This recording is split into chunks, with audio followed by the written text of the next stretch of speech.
the, I guess, delay in enforcing the TikTok ban. Sure.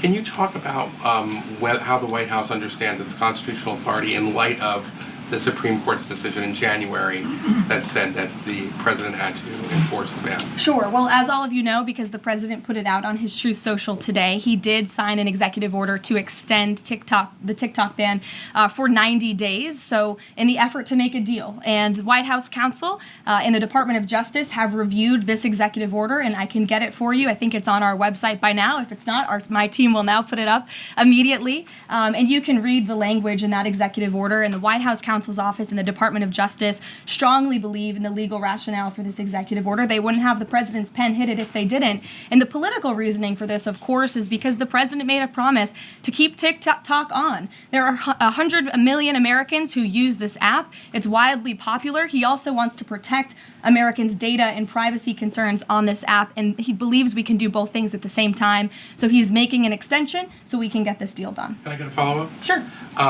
A few weeks ago, Tucker Carlson reported on a meeting between the president, Mark Leavitt, and others at the White House. Is there a leak investigation, and can you say who else was in that meeting? I'm not aware of a leak investigation at this time. I, for one, do not reveal details about the president's private meetings without his permission to do so. But certainly the president does not like when people leak. He takes that very seriously. This entire administration takes that seriously, and that's why you've seen at agencies some of the cabinet secretaries have been given the authority by the president to let go of staff who are engaged in such leaks, especially those that risk American national security. Sure. Go ahead. Karoline, thank you. So, Rhino warmonger Lindsey Graham, he recently called on the U.S. to go all in. That's quite the lead to a question. Right. What's your message to everyday Trump supporters? Not the Tucker Carlsons or other big names, but everyday Trump supporters, grassroots who voted for President Trump to stop the wars, rejected this in the primary, going into another war with voting against Nikki Haley, and they want to see non-U.S. involvement in this war. What's your message? Trust in President Trump. President Trump has incredible instincts, and President Trump kept America and the world safe in his first term as president in implementing a peace through strength foreign policy agenda. And with respect to Iran, nobody should be surprised by the president's position that Iran absolutely cannot obtain a nuclear weapon. He's been unequivocally clear about this for decades, not just as president, not just as a presidential candidate, but also as a private citizen. In fact, I have some quotes for you. In 2011, President Trump said, "America's primary goal with Iran must be to destroy its nuclear ambitions. We cannot allow this radical regime to acquire a nuclear weapon that they will either use or hand off to terrorists." In 2015, the president said, "The problem is that Iran poses an existential threat to Israel, our Middle Eastern allies, and the United States." And of course, the president has repeated that in his first term as president and his second term as president as well. That's why he was adamantly opposed to the disastrous Iranian nuclear agreement that was implemented by President Obama. And it's why he has given great latitude and given a lot of effort to achieving a diplomatic solution. But he's been very clear. Iran went for 60 days when he gave them that 60-day warning without coming to the table. On day 61, Israel took action against Iran. And as I just told you from the president directly, he will make a decision within 2 weeks. A follow-up? Sure. Go ahead, Natalie. Thanks, Karoline. Can you confirm whether Steve Witkoff has been in touch with the Iranian foreign minister, and does Witkoff plan to go to Geneva tomorrow for talks? I am not tracking that on Mr. Witkoff's travel schedule, but I can certainly check in with him to be sure. As for correspondence between the United States and the Iranians, I can confirm that correspondence has continued. As you know, we were engaged with 6 rounds of negotiations with them in both indirect and direct ways.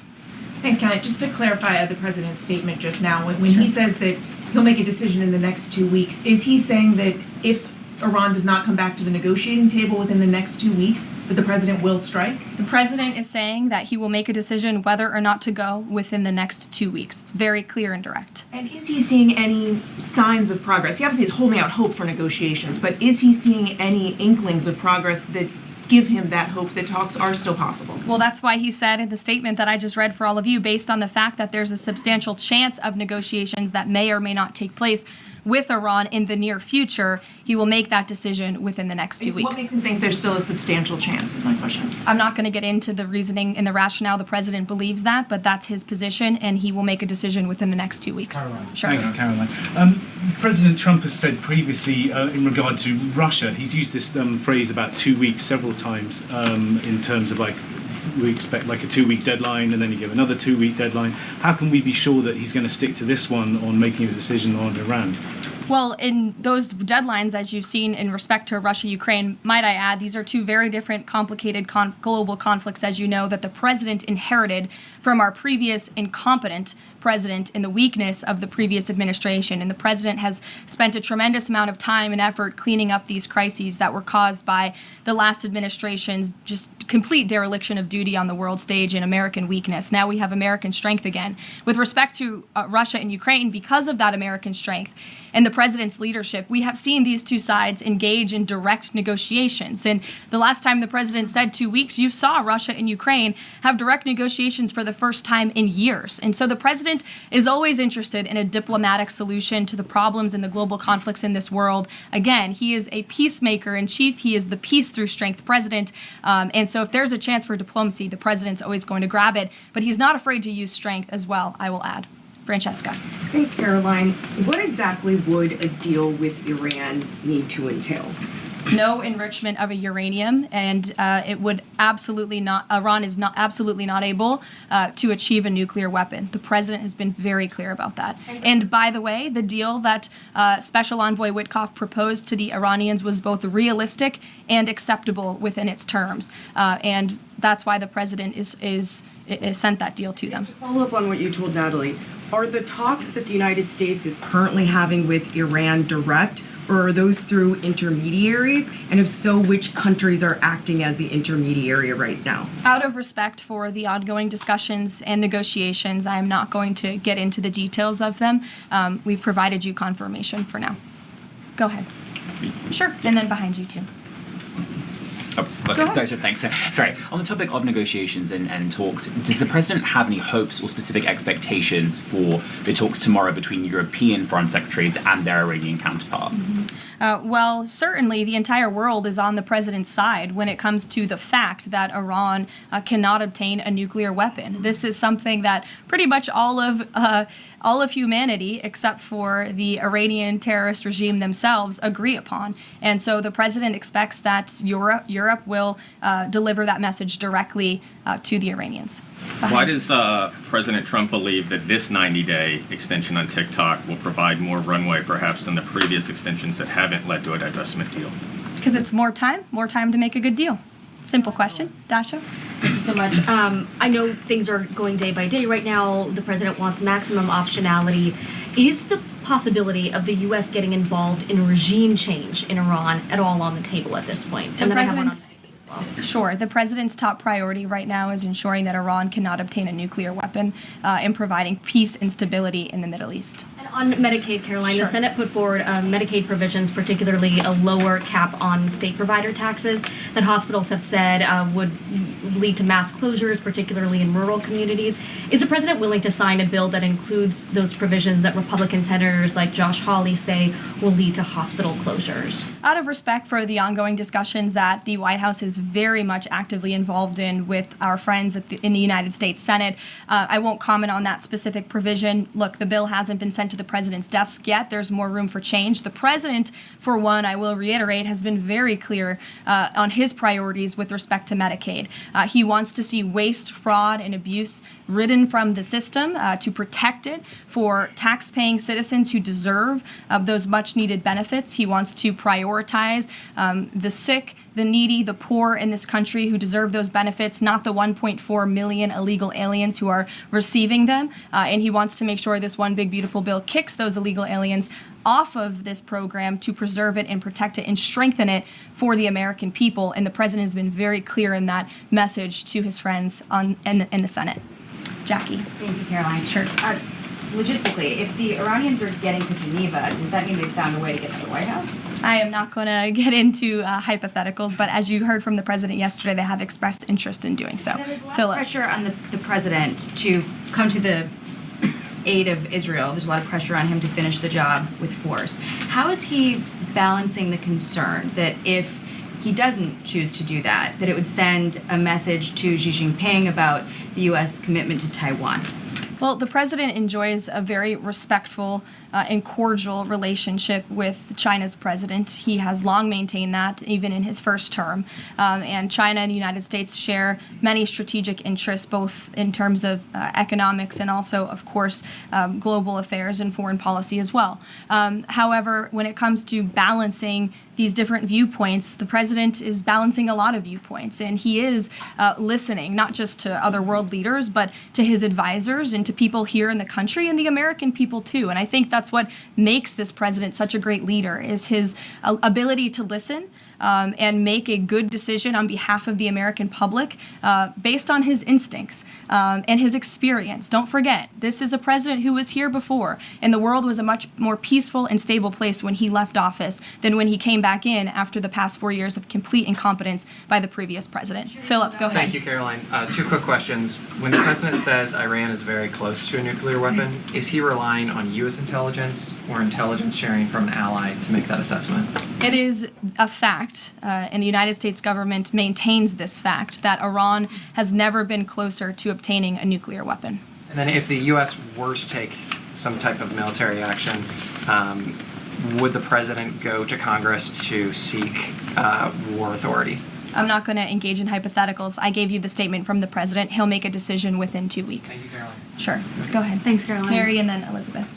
Two questions, one on Iran and then the second on something Jasmine Crockett said this morning. So given that we know the Iranian government did order an operative to assassinate the president, is there concern that Iran might respond with non-traditional military ways to some kind of strike on Iran, such as another assassination attempt? And has the Department of Justice looked into this last attempt on the president's life? I believe Secret Service and the FBI have looked into the 2 assassination attempts that took place against the president, both of which were sad days in our nation's history. So I would defer you to the Department of Justice on where those investigations stand. But as for your question regarding Iranian retaliation, I'm not going to engage in hypotheticals again, but I can assure the American public and the world that this administration is prepared and ready to defend American interests and assets, not just in the region, but here on our homeland as well. Thank you. And then really quick on Jasmine Crockett, she said, I believe, that Trump supporters are mentally ill before calling for bipartisan support against the president. Can you respond to that, especially considering she's a rising star in the Democrat Party right now? She is a rising star. It's quite something to behold, actually. I hope that she continues to be a rising star for the Republican Party, at least. I think it's incredibly derogatory to accuse nearly 80 million Americans of mental illness. The last time I checked, Jasmine Crockett couldn't dream of winning such a majority of the public as President Trump did. And the America First movement, which President Trump has built, is filled of hardworking patriots, the forgotten men and women, business owners, law enforcement officers, nurses and teachers, and middle America, as we all know, from where you all grew up, outside of this beltway. That's who makes up this president's movement. And Jasmine Crockett should go to a Trump rally sometime, and she can see it for herself. Jennifer. One on North Korea and one on China. On North Korea, they launched some rockets into the ocean today. What does the White House make of that? Do you read any meaning into that timing of that launch? And then on China, do you have any reaction to Xi Jinping's offer of intervening in Iran diplomatically? And are you seeing any signs that China would get involved militarily to support Iran? I don't believe we're seeing any signs of that at this moment in time. As for Xi Jinping's offer, I will leave it to the president to respond to that himself. As for your question about North Korea, we are monitoring the situation. The Trump administration is in close contact with our new South Korean counterparts as we work together to deter our adversaries and preserve a free and open Indo-Pacific. And no matter where, our adversaries and our allies alike know that President Trump will not tolerate threats against our interests on his watch, even as he works to resolve the wars that he inherited. Question. Alex, go ahead, and then I'll come to you. Thank you. Is the president concerned about the economy if farms and hotels, et cetera, struggle to find workers? President's always concerned about the economy. That's on his mind every day. He wakes up, he checks the markets, he checks wage growth. As I pointed out, it's a record high today for middle class and American workers. So the president's always wanting to ensure that we have a strong and robust economy for the American people and worker, and we do. As for the specific concerns regarding jobs, look, the president has made it very clear we need to remove public safety threats from the interior of our country, and that remains the focus and the priority of this administration when it comes to deportations, no matter where somebody works. If they're an illegal alien rapist or murderer that was allowed into this country in the past 4 years by this administration, the American people want those types of criminals to be deported from our country, and that's what the president is backing ICE to do. Thanks. There was an apparent skirmish between the Chinese and the Philippines in the South China Sea. Just curious if you had any reaction to that, and if the steps you're taking towards the Middle East right now are reducing your capacity to deal with that situation. I believe that happened as I was preparing and coming out here, so we'll get you a response to that. Certainly we have one, and our teams are always monitoring situations all around the globe. Okay, and then one more just on Iran. Just over the past 24 hours, we've seen some Israeli strikes on Natanz, Isfahan, and Kondab nuclear facilities. Is there any assessment just of how effective or what the result of those strikes will be? What I can share is that the IDF and Israel, I think, have exceeded a lot of people's expectations in their ability to really hinder Iran's nuclear facilities, but also they've taken out key people in the Iranian regime's leadership as well. So this is something, of course, we are monitoring and watching every day, and the president was just in an intelligence briefing. He continues to be briefed by his National Security Council, and he will throughout the duration of this war and conflict. And he also remains in constant communication with our Israeli counterparts, most notably Prime Minister Benjamin Netanyahu. Kristen. Thank you, Caroline. We have heard from a number of U.S. officials who say that Iran doesn't want to make a deal, that they are just stringing the United States along.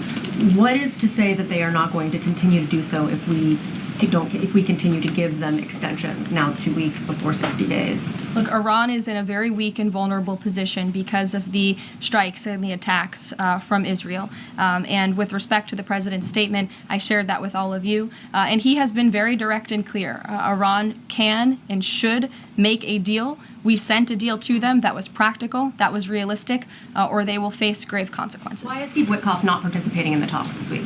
I can ask Mr. Witkoff why he is not. Thanks, Karoline. Does the president object if Israel attempts its own operation against Fordo in the next 2 weeks? I won't decide that for the president, nor will I share that here. I'll let him speak to that. And then just another one. Iran is apparently warning Europeans that if struck by the U.S., it may withdraw from the nuclear proliferation treaty. That would result in throwing out inspectors and taking the program dark. What does the president think of the value of having Iran as a full signatory of that treaty? Well, that's reckless rhetoric, but I understand the Europeans are meeting with the Iranians tomorrow, so we'll see how that meeting goes. Just one more on Juneteenth. Does the president plan to commemorate the holiday today or make any comment on it? I'm not tracking his signature on a proclamation today. I know this is a federal holiday. I want to thank all of you for showing up to work. We are certainly here. We're working 24/7 right now. Nikki, go ahead. Actually, that was my question. Will he plan to mark Juneteenth in any way, either today or with an event later on, maybe next week? Sure. I just answered that question for you. Go ahead. Thank you very much, Caroline. The fact that this president is giving some time and space for diplomacy, another 2 weeks, does it mean that the president is trying his best to avoid a direct conflict with Iran? I think the president has made it clear he always wants to pursue diplomacy, but believe me, the president is unafraid to use strength if necessary. And Iran and the entire world should know that the United States military is the strongest and most lethal fighting force in the world, and we have capabilities that no other country on this planet possesses. Owen. Caroline, good afternoon. The Supreme Court, as you know, has upheld Tennessee's ban on transgender medical procedures for minors, puberty blockers, hormone therapy, etc. The White House reaction to that, please. It's a huge victory for America's children, and it's obviously something this administration believes strongly in, that young minor children should not be allowed to be subjected to chemical castration and mutilation. The president himself has taken very strong orders, or has signed very strong executive orders on this, and we are grateful for Tennessee's efforts to protect our children, and we are grateful the Supreme Court ruled on the side of the law, but also on the side of protecting America's innocent children. Elizabeth, go ahead. Sorry, I skipped you earlier. Okay, thank you so much. Secretary of State Marco Rubio announced new vetting procedures on student visas. Will this serve as a model for vetting other foreign visas? For all foreign visas, yes. As you know, the president signed an executive order, I think it was one of the first he signed in the first week, to strengthen our vetting requirements and our vetting system here in the United States for all visas. He directed the Secretary of State to do that. There was a pause in some of that vetting, as you all know, recently, especially with respect to students from some certain countries. But the vetting has continued, and it's stronger than ever before. As for specifics on how the vetting process has changed, I would defer you to the Department of State. As you know, they're in charge of things like that. Thank you.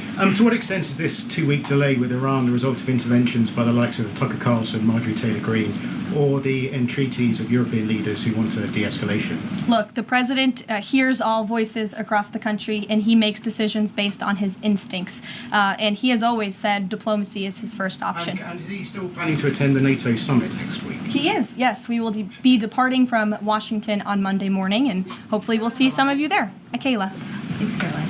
Oil prices have been spiking over the last week. Is the president watching the oil market, and is that factoring into his decision-making in the Middle East? Again, as I said to, I think, Alex's question previously, the president is always watching, and this administration is doing more than any in history to bring oil prices and gas prices here at home down for the American public. They have been plummeting since President Trump's inauguration because of the executive action and the federal action this administration has taken on the home front. But yes, of course, he's paying attention and monitoring that. But as for whether it's weighing into his decision, there's a number of factors that, of course, are, and as I said, he will make that decision in the next 2 weeks. Can't reiterate that enough. Ouija. Caroline, thank you.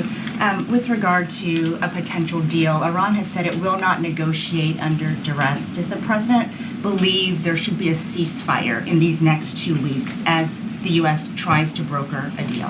That's not what he said in the statement he dictated to me, so I won't get ahead of the president or add anything additional to the statement that he gave me the liberty to share with all of you. And then just to follow up on how close Iran is to a nuclear weapon, can you clarify when the president said a few weeks away, did he mean obtaining enough enriched uranium to start building a weapon, or did he mean Iran is a few weeks away from completing the production of a weapon? I'm glad you asked that, Ouija. It's an important question, and it's one, frankly, the media has been getting wrong. Let's be very clear. Iran has all that it needs to achieve a nuclear weapon. All they need is a decision from the supreme leader to do that, and it would take a couple of weeks to complete the production of that weapon, which would, of course, pose an existential threat not just to Israel, but to the United States and to the entire world. And that is something that the entire world, including countries like Russia, is in agreement with, that Iran should not and cannot obtain a nuclear weapon. And that's why the president believes that, and he's believed that, again, not just his political career, but frankly, his entire life. So it Michael. sounds like it's the former, just to be clear. Correct. That they have the components. Okay, Correct. thank you. Michael. Karoline, as we look forward to the NATO summit next week, Spain right now is threatening not to oblige the president's request for all NATO countries to spend at least 5% of their GDP. Does the president take issue with this, with Spain right now? I didn't see Spain's comments. I'll make sure the president sees them, and I can assure you he wants to see all European countries pay their fair share and meet that 5% threshold. It's only fair considering the American taxpayers have given a significant chunk of money to the tune of billions of dollars to support our mutual interests and our assured defense. So I will let him speak to that, but he's made his priorities for our European allies quite clear, including Spain. Thank you, Caroline. One last question. When it comes to the president's position on foreign policy in general, is there a phrase that the White House has coined? Is there a Trump doctrine? Does the president like to talk about this? Anyone here in the White House talking about this? And if so, if there is something akin to a Trump doctrine, how would you define it? America first, always. And with that, I think I'll leave you. I know there's a lot of news in the world right now. As you know, our team is always here to answer your questions, and the president, I am sure, will take more questions from you guys at some point this week, as he always does in the effort of transparency. I appreciate your being here on a federal holiday, and we'll see you later. Thank you.